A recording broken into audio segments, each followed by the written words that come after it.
If transparency in public governance builds trust in a government, then why do our ministers and high office bearers need to take an oath of secrecy? Why every constitution reposes its trust in important offices, for they will not share confidential information with members of public?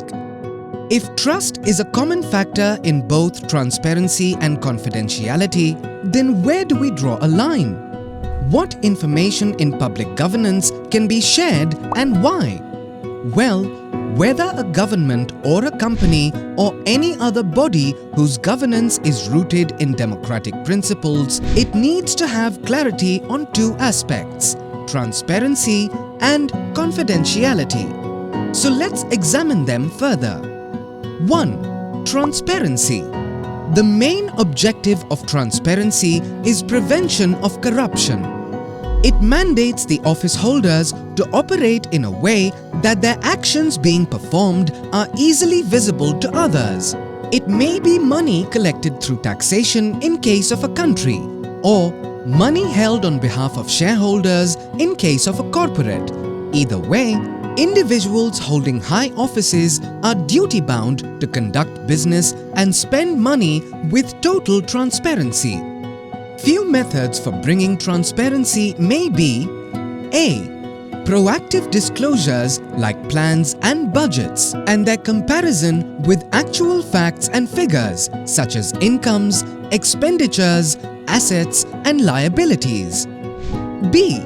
Supplying specific information requested by individuals who may be stakeholders of a particular service or may require the same in public interest. C. Defining the standard of services in terms of quality and efficiency so that the officials rendering those services do not get too much discretion, thus preventing corrupt practices. D. Implementing grievance redressal mechanisms so that the aggrieved persons have a say against corrupt officials. E. Enabling legal infrastructure such as right to information or RTI, Citizens' Charter and Public Services Bill so that the officials are under obligation to provide information or face consequences. F. Technology enablement of public services as much as possible so that information is easily available and processes are system-driven rather than person-driven. Now let's focus on the other side, that is, 2. Confidentiality.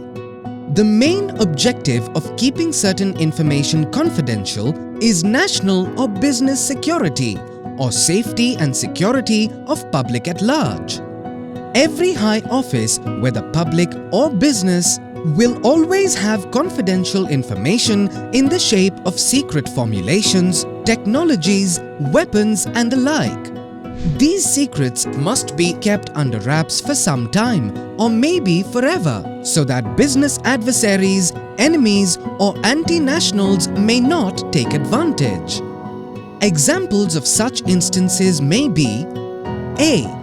Classified documents and information under non-disclosure agreements may be available only to people of a specific class or rank by law and may need security clearance for their access. B. Information related to national security, especially to weaponry, military logistics, espionage, may be rated top secret and out of bound for public at large. C.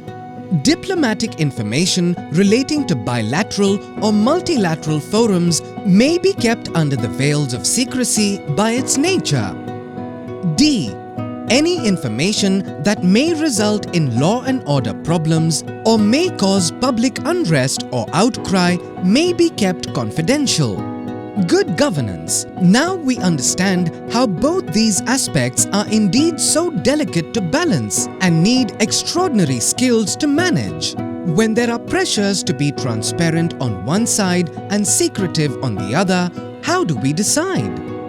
Well, whenever there are pressures for sharing classified information, adequate security check of the desirous persons is required with regard to their background and agenda before any such information is shared or brought in public domain. And now the final word. Let's try to elect individuals with high integrity for high offices, who would not belie our trust on either transparency or confidentiality and walk the same way as they talk. Transparency in governance may be a key for faith in our elected leaders, but total transparency may jeopardize even our existence.